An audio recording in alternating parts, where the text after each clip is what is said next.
Hi friend, this is Rahul. आप सभी का एकेडमिक मैथ सोर्स में स्वागत है। आज फिर हम लोग अलजेब्रा की उसी सीरीज़ को पढ़ेंगे कि किसी लाइन के द्वारा एक्स एक्सिस और वाई एक्सिस के बीच में घिरे हुए क्षेत्र का क्षेत्रफल ज्ञात करना है।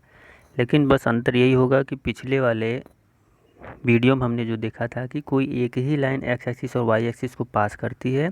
एक्स एक्सिस और वाई एक्सिस के बीच का जो घिरा हुआ क्षेत्र होगा उसी का हमने एरिया निकाला था। लेकिन अब इसमें क्या होगा कि जो हमारा एक्स एक्सिस होगा और वाई एक्सिस होगा उससे दो लाइनें पास करेंगे। जैसे कि मान लीजिए एक लाइन ये हो गई और दूसरी लाइन ये हो गई।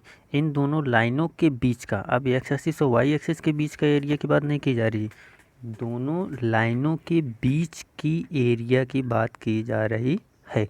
मतलब कि जो पहली लाइन पास करेगी और जो दूसरी लाइन एक्स एक्सिस और वाई एक्सिस को काटते हुए जाएगी, पहली लाइन एक्स एक्सिस और वाई एक्सिस को काटते हुए जाएगी, उन दोनों लाइनों के बीच में जो घिरा हुआ क्षेत्र होगा उस घिरे हुए क्षेत्र का हमको क्षेत्रफल ज्ञात करना है।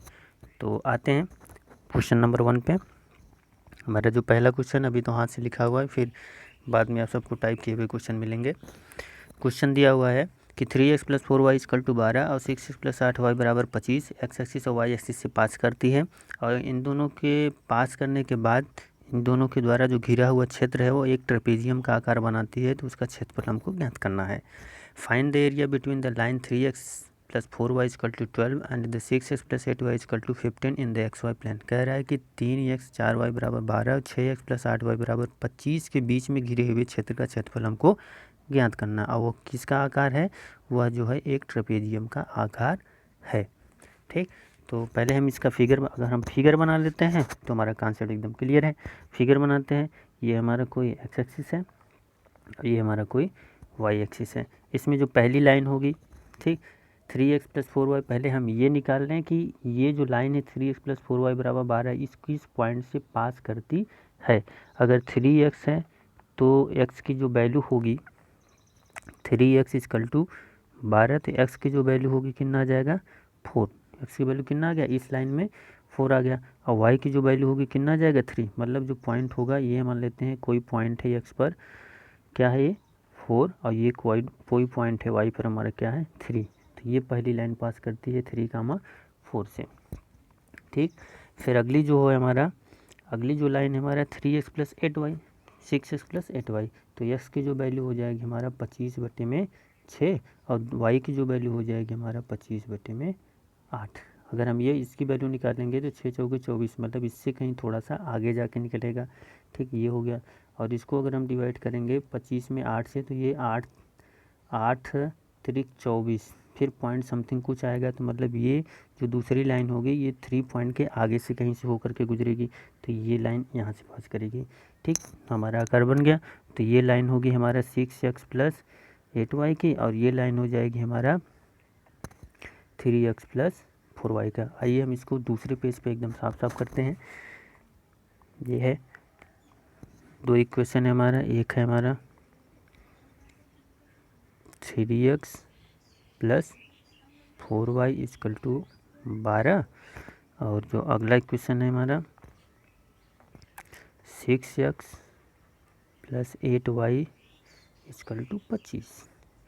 इस इक्वेशन के लिए हमारा x की वैल्यू हो जाएगी 4 और y की वैल्यू हो जाएगी 3। इसके लिए जो है हमारा x की वैल्यू हो जाएगी हमारा 25/6 और y की जो वैल्यू हो जाएगी हमारा 25/8। ठीक, अब हम ड्रा कर लेते हैं। जो हम ड्रा करेंगे तो जो पहली लाइन होगी ये, और जो दूसरी लाइन होगी हमारा वो कुछ ये होगी। तो ये लाइन की इक्वेशन है हमारा 6x + 8y = 25। यहाँ की जो पॉइंट होगी हमारा 25/6, और ये जो पॉइंट होगा हमारा 25/8। ये जो पॉइंट है हमारा 3 और ये जो पॉइंट है हमारा 4। और इस लाइन का इक्वेशन है कितना 3x + 4y। कोई दिक्कत?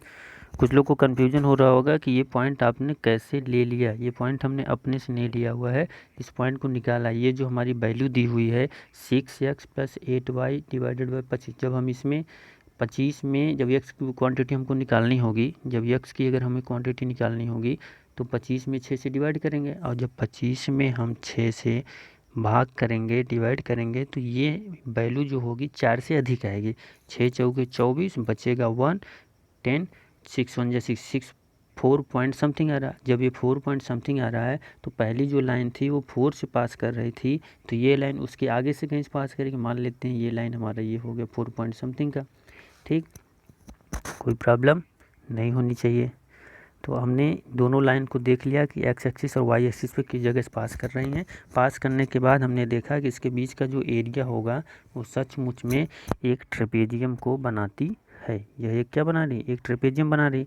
अब इसी ट्रेपेजियम का हमको क्या निकालना है, एरिया निकालना है। वैसे तो ट्रेपेजियम का एरिया का जो फार्मूला होता है, ट्रेपेजियम के एरिया का फार्मूला होता है कि जो पैरेलल लाइन होती है, जो पैरेलल लाइन होंगी, मान लीजिए ये एक हमारा पैरेलल लाइन है और ये दूसरी पैरेलल लाइन, ये ट्रेपेजियम का आकार की पैरेलल लाइन हम बोल रहे हैं। जो ट्रेपेजियम होगा, ट्रेपेजियम में जो पैरेलल लाइन होती है उन दोनों पैरेलल लाइन का सम, मतलब इन दोनों लाइनों का सम, और इसके हाइट, इस ट्रेपेजियम के हाइट से मल्टीप्लाई करके उसमें 2 से डिवाइड कर देंगे तो पूरे ट्रेपेजियम का एरिया हमको फाइंड हो जाएगा। मतलब कि अगर पैरेलल लाइन ए और बी हैं और इसमें 2 से डिवाइड करेंगे और इसके हाइट से मल्टीप्लाई करेंगे तो इस पूरे ट्रेपेजियम का हमको क्या निकलेगा, एरिया। लेकिन हमको इस वाले कॉन्सेप्ट में इस ट्रेपेजियम के फार्मूले के लगाने की आवश्यकता ही नहीं पड़ेगी। हम इस बने हुए ट्रेपेजियम को ट्रायंगल के फार्मूला से सॉल्व कर सकते हैं। आइए देखते हैं कैसे सॉल्व करेंगे। एक नया हम ले लेते हैं। ठीक, हमारा जो है ट्रेपेजियम बना था कुछ इस आकार का, एक लाइन ये थी, एक लाइन ये थी।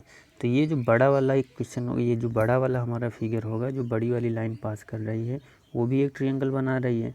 जब ये एक ट्रायंगल बनाएगा तो इस ट्रायंगल का एक्स एक्सिस से जो पास कर रही थी पॉइंट कितना था 2516, वाई एक्सिस से जो पास कर रहा था पॉइंट कितना था 25/8। ठीक, अगर हमें किसी भी ट्रायंगल का हाइट और बेस पता चल जाए तो हम उसका एरिया फाइंड कर लेंगे। तो इस बड़े वाले ट्रायंगल का एरिया कितना हो जाएगा 1/2, हाइट कितना हो जाएगा 25/8, और बेस कितना हो जाएगा 25/6। अब इसके पूरे एरिया में से यदि इस छोटे वाले ट्रायंगल का एरिया हम निकाल के बाहर कर दें तो इस दोनों लाइन के बीच में घिरे हुए क्षेत्र का क्षेत्रफल निकल जाएगा। तो आइए हम उसको क्या कर लेंगे, घटा देंगे। छोटे वाले एरिया को क्या करेंगे, हम घटा देंगे। ठीक, तो घटाएंगे क्या हो जाएगा -1/2। छोटे वाले का बेस कितना था 4 और हाइट कितनी थी 3। अब इसको हम सॉल्व कर लेंगे। सॉल्व करने के बाद जो वैल्यू आएगी वही हमारे इन दोनों लाइनों के बीच का क्षेत्रफल हो जाएगा। सॉल्व करने पर क्या आ जाएगा, हमारा हो जाएगा 1/2। हम दोनों में से कॉमन ले लें, फिर इन दोनों का मल्टीप्लाई हो जाएगा 625, और नीचे 8 और 6 का मल्टीप्लाई 48, और 1/2 इसमें से कॉमन हो गया तो बचा कितना 4 × 3 करेंगे तो कितना आ जाएगा 12। ठीक, अब 48 का इसमें मल्टीप्लाई हो जाएगा और 625 में घटा देंगे तो जो वैल्यू आएगी वही इसका क्या हो जाएगा, एरिया हो जाएगा। हम एक और ले लेते हैं, कितना आ गया था हमारा 1/2 और 625 बट्टे में 48 और -48 × 12, ये टोटल वैल्यू होगी। ठीक, ये हो जाएगा 1/2। 625 में से 48 और 12 का जब मल्टीप्लाई कर देंगे आ जाएगा हमारा 576 डिवाइडेड बाई 48। अब इन दोनों को जब घटा देंगे 625 में से 576 को, तो बच जाएगा हमारा 49। कितना बच जाएगा 49, और यहाँ पे 2 है और 2 का मल्टीप्लाई हो जाएगा 48 में, हो जाएगा 96। तो हमारा दोनों लाइन के बीच का जो एरिया हो जाएगा कितना आ जाएगा 49/96 यूनिट स्क्वायर। सुना नहीं सुना तो एक बार और हम बताते हैं कि 2 लाइन दी हुई थी मैं हमको। एक लाइन था हमारा 3x + 4y = 12, दूसरी लाइन थी हमारा 6x + 8y = 25। इन दोनों लाइन से हम x और y की क्वांटिटी निकालेंगे। x और y की वैल्यू निकालने के बाद क्या करेंगे, एक फिगर बनाएंगे। हमारा फिगर कुछ इस तरह बनेगा और इसी के बीच का हमको क्षेत्रफल निकालना है। तो क्या करेंगे, सबसे पहले हम बड़े वाला लाइन लेंगे जो आगे से क्रॉस कर रही है। तो बड़े वाली लाइन को लेकर के एक बड़ा सा त्रिभुज निकलेगा, उस त्रिभुज का क्षेत्रफल निकाल लेंगे।